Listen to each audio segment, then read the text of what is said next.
তোমার চাদর স্বরূপ হলো স্ত্রী, স্ত্রীর চাদর স্বরূপ হলো স্বামী। স্বামী এবং স্ত্রীর ভিতরে যখন প্রেম ভালোবাসা হবে, ওই ঘরের ভিতরে যত চাপাচাপি করে থাকবে, আল্লাহর রহমত বৃষ্টির মতন তোমার ঘরের ভিতরে বর্ষিত হবে। বলেন সুবহানাল্লাহ। ও মামা, তুমি যদি দুনিয়ার ভিতরে বড় পীর দেখতে চাও, বড় জান্নাত দেখতে চাও, দুনিয়ার ভিতরে যদি তাকায়া দেখো রে মা, তোমার ঘরের মধ্যে পাগল স্বামী আছে, তোমার ঘরের মধ্যে ঘেগা স্বামী আছে, গুজা স্বামী আছে, কালো স্বামী আছে রে মা। তুমি একবার বাবু, আল্লাহ আমার স্বামীর চাইতে সুন্দর পুরুষ পৃথিবীর জমিনের ভিতরে নাই। আর যদি বলো রে মা, আমার ঘরের মধ্যে একজন কালো স্বামী আছে, স্বামীকে যদি তুমি দুঃখ দিয়ে দিয়ে, তুমি যদি 4 লক্ষ টাকা দিয়ে হজ করার পরে সারা রাত তাহাজ্জুদ পড়ো, তোমার মতো আমলদার মেয়ে নাই। সারা দুনিয়ার মানুষ তোমাকে বলো ওই মেয়েটা ভালো ভালো। তোমার ঘরের মধ্যে একজন কালো স্বামী আছে, খাঁটা স্বামী আছে, তোমার স্বামী যদি বলো আমার বিবিটা ভালো না,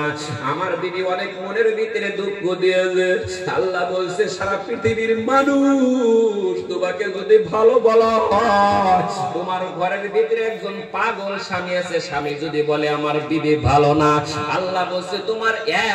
একটাও তো আমি আল্লাহ কবুল করতে পারি না। সারা পৃথিবীর মানুষ তোমাকে যদি খারাপ মনে করে, তোমার স্বামী যদি বলে আমার স্ত্রী ভালো, আল্লাহর নবী বলে দিয়েছে ওই মেয়েটা কিয়ামতের দিন হাসতে হাসতে ওই 10 জন মহিলার সঙ্গে আপনার বিবি জান্নাতে চলে যাবে। বলুন সুবহানাল্লাহ। মা বোনদেরকে বলে দিয়েছে, মা তোমার স্বামী কালো থাকতে পারে, তোমার স্বামী গাগা থাকতে পারে, তোমার স্বামীর কোনো ইনকাম নাই, তোমার ভাবতে হবে আল্লাহ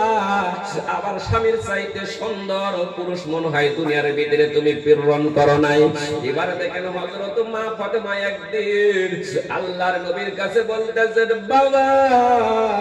বাবা বলে ডাকতেন, ও নবী গো,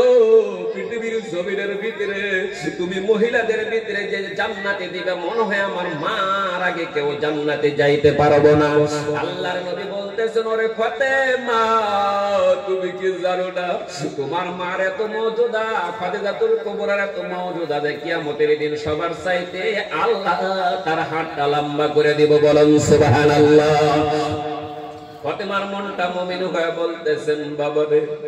আমি ফাতেমা এত কষ্ট করি, আমার জীবনে একটা মৌমাছি পর্যন্ত আমার চেহারা পর্যন্ত দেখতে পাই নাই, মার কথা বললাম, আমার কথা কেন বললো না? আল্লাহর নবী বলছে, ফাতেমা আর তুমি চোখের পানি ছেড়ে দিও না, আল্লাহর তরফ থেকে তোমাকে আল্লাহ এত বড় উপহার দিয়েছে, যতগুলা পৃথিবীর জমিনের ভিতরে মহিলাগুলা আল্লাহ কবরের ভিতরে তুলে নিব, সমস্ত মহিলাদের কিয়ামতের দিন আল্লাহ তোমাকে জান্নাতের সরদারানি বানিয়ে দিব। চিৎকার দিয়ে বলুন সুবহানাল্লাহ। এইবার ফাতেমা বলে, আল্লাহ এত বড় সৌভাগ্য নসিব দিল রে আল্লাহ। আল্লাহর নবী বলছে, ফাতেমা তুমি আনন্দিত করিও না রে ফাতেমা, তোমার আগে আরো একজন মহিলা জান্নাতে চলে যাব, সেই মহিলার নাম কি তুমি জানো নাকি? ফাতেমার মনটা দেখেন কাঁপে উঠলো, আল্লাহর নবী গো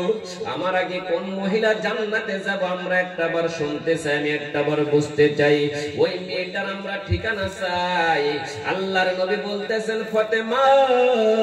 তুমি কি জানো না ওই দক্ষিণের গ্রামের দিকে তাকাও, সম্মুখে একটা কালো পাহাড়ের মতন দেখা যায়, পাহাড়ের তলে যে গ্রামটা রয়েছে, ওই গ্রামের ভিতরে মাঝখানে অমুক বাড়ির পিছনে দেখো অমুক বাড়ি রয়েছে। ঠিকানা যখন বাংলা ভাঙ্গার পরে যায় একটা গরিব মানুষ দরজার কথা বললো, দক্ষিণের দরজা দিয়ে তুমি তাকে ঢাক দাও, সে মেয়েটার নাম হলো উম্মে জামিলা। বলুন সুবহানাল্লাহ। ফাতেমা দেখেন ফজরের নামাজ পড়ে উম্মে জামিলার বাড়িতে যখন চলে গেল, মুসলমান ভালো করে শুনিয়া রাখো, ফাতেমা উম্মে জামিলার বাড়িতে যা বলে, উম্মে জামিলা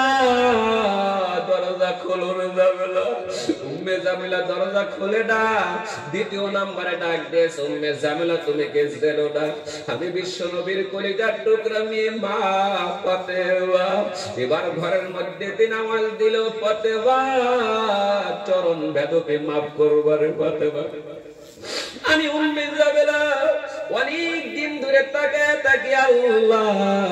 আমি ফাতেমার চেহারা দেখতেছি আল্লাহ আমার ফাতেমা আমার ঘরের ভিতরে ডাকে কিন্তু দরজা খুলতে পারি না কারণ আমার স্বামী এত গরিব মানুষ সকালে বাড়ি থেকে বাহির হয়ে যায় কাঠ কেটে দেখেন সারাদিন বিক্রি করার জন্য চলে যায় স্বামী আমার ইশারের নামাজের পর বাড়িতে আসবো ও ফাতেমা আমার স্বামীর কাছে তিনি পারমিশন নিতে পারে না আগামী কাল তুমি আমার বাড়িতে আসবা ফাতেমা চলে গেল নিজের বাড়িতে যাওয়ার পর দেখেন পারমিশন ছাড়া দেখা করতে পারলো না এইবার পারমিশন নিল দ্বিতীয় দিন উম্মে জামিলার বাড়িতে মা ফাতেমা চলে গেল চলে যাওয়ার সঙ্গে সঙ্গে 10 কদম 12 কদম যখন গিয়েছে আপনার ঘরের মধ্যে যদি শিশু বাচ্চা থাকে দেখেন মা যদি বাড়ির থেকে চলে যায় শিশু বাচ্চাগুলো মায়ের আসল ধরে ধরে কাঁদে কাঁদে না নাই বাবাজি এইবার ছোট্ট হুসাইন বলে মা ও বা যাওয়া কাল কোথায় গিয়েছিল আজকে তুমি আমাকে আবার তুমি ফিরে যাও হযরত হুসাইন ওইবার ফাতেমার আসল ধরে ধরে দেখেন পিছনের দিকে যখন রওনা দিয়েছে যাইতে যাইতে দেখেন উম্মে জামিলার বাড়িতে গেল উম্মে জামিলা রে তুমি ঘরের দরজা খোলো উম্মে জামিলাকে খোলার সঙ্গে সঙ্গে এইবার উম্মে জামিলা যখন ঘরের দরজা খুলবো ছোট্ট একটা হুসাইনের আওয়াজ গানের মধ্যে পৌঁছে গেল এইবার উম্মে জামিলা ঘরের মধ্যে তিনি বলছেন মা ফাতেমা তোমার সাথে মনে হয় একটা শিশু বাচ্চার আওয়াজ শোনা যায় ফাতেমা বলতেছেন আমার ছোট্ট হুসাইন এখন পর্যন্ত তার আল্লাহ বুঝ দেয় নাই উম্মে জামিলা বলে ওরে ফাতেমা তুমি তো ভালো জানো আমাকে তো আল্লাহ এত বড় পারমিশন দেয় নাই যে আমার স্বামীর মুখটা যদি বাহির করে দিত ওই হুসাইনের চেহারা দেখো আমি তারপর আমি দেখতে পারতাম কিন্তু আমার স্বামী বলে নাই আমার স্বামী যদি না বলে আমি নদীর দিকে তাকাইতে পারবো না পাহাড়ের দিকে তাকাইতে পারবো না এই যে সম্মুখে পাহাড় দেখা যায় পাহাড়ের দিকে তাকাইতে গেলে কি স্বামীর পারমিশন লাগবে পাহাড়কে আমার দিকে তাকাইবে নাকি না না কিন্তু বলা হয়েছে পাহাড়ের দিকে যখন আমি তাকাবো নিশ্চয় আমার স্বামীর পারমিশন লাগবে কারণ আমার চোখে তো আমি পাহাড় দেখতে পারবো সেই জন্য বলেছে ও ফাতেমা তুমি চলে যাও তোমার হুসাইনের জন্য আগামী কাল আমি পারমিশন নিব রে ফাতেমা এবারও ফাতেমা চলে গেল তৃতীয় দিন যখন হুসাইনকে সঙ্গে নিয়ে চলে গেল যায় দেখে রে বাবাজি ঘরের দরজা যখন খুললো ঘরের দরজা খোলার সঙ্গে সঙ্গে ফাতেমার চোখের ভিতরে তিনটা দৃশ্য ধরা পড়লো মুসলমান শুনে রাখে এক নম্বর হলো ওই ফাতেমা জামিলার ঘরের ভিতরে চৌকাঠের ভিতরে একটা রশি ঝুলানো রয়েছে রে মুসলমান উম্মে জামিলার ঘরের ভিতরে দ্বিতীয় নাম্বার দেখেন একটা লাঠির মতন একটা দেখা যায় রে মুসলমান তিন নম্বর দেখা যায় ওই চৌকাঠের সঙ্গে একটা তরোয়ালের মতন দেখা যায় রে বাবা এবার আল্লাহর নবীর মেয়ে ফাতেমা বলছে জামিলা রে তোমার ঘরের দরজার সম্মুখে যখন তাকাইলাম তিনটি দৃশ্য আমার চোখের ভিতরে ধরা পড়লো এক নম্বর হলো জাবেলা ঘরের চৌকাঠের মধ্যে রশি কেন তুমি ঝুলাইয়া রেখে দিয়েছো দুই নম্বর কেন লাঠি ঝুলাই রেখেছো তিন নম্বর দেখা যায় একটা তরোয়ালের মতন দেখা যায় কি জন্য তিনটা বস্তু তুমি ঝুলাই রেখেছো উম্মে জাবেলা বলে ফাতেমা তুমি কি জানো না এই যে রশিটা দেখো এই রশির মধ্যে এত আল্লাহর রহমত রয়েছে তুমি কি জানো না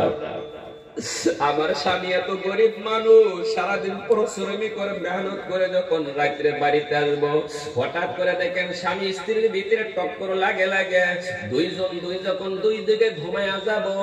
আল্লাহর নবী বলছে স্বামী স্ত্রী যদি একজন উত্তরের দিকে ঘুমায় একজন দক্ষিণের দিকে ঘুমায় যদি ওই রাত্রে কেউ মৃত হয়ে যায় তুমি 5 লক্ষ টাকা দিয়ে হজ করছো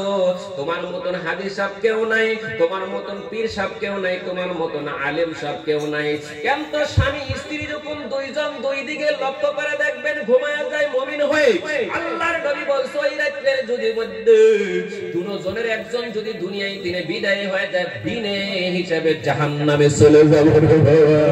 আল্লাহর নবী বলছে আমার স্বামীকে আমি দুঃখ দিব না